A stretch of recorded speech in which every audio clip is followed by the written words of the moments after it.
Hello, I'd like to speak to you today about a moment in history that has impacted my life and continues to this day to impact my life. The moment I speak of happened about 2,000 years ago.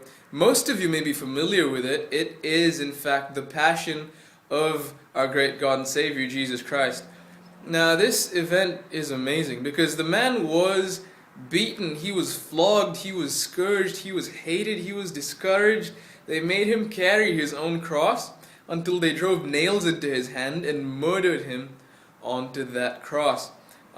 It still gets me to this day, the fact that he was God, the fact that if he chose to, he could have beat them down, he could have hated them, he could have cursed them at least from the cross, he could have shouted expletives, he could have urinated on them. Instead, what does he do? Do you remember the story?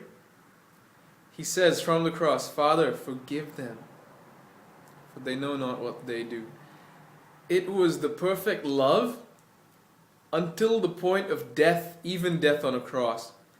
Now for me, I've suffered from something called hemophilia. Some of you may have heard of it. It basically means that I bleed a lot, sometimes without reason, sometimes to the point of death. And so suffering is a common theme in my life. And if anything, this moment in history, Jesus Christ's suffering, has been a huge role model. It has taught me how to suffer like no other moment could. Because he was God, yet he suffered. He was God, yet he humbled himself to suffer. And ultimately, he paid the price for the sins of the world. And he did it humbly, he did it well. Now when I suffer, my tendency is obviously to run around and do bad things. It's like an excuse. Okay, I've suffered, I need to go and do this and smoke this and drink that. Well, not anymore. Looking at this moment in history, I see the right way to suffer.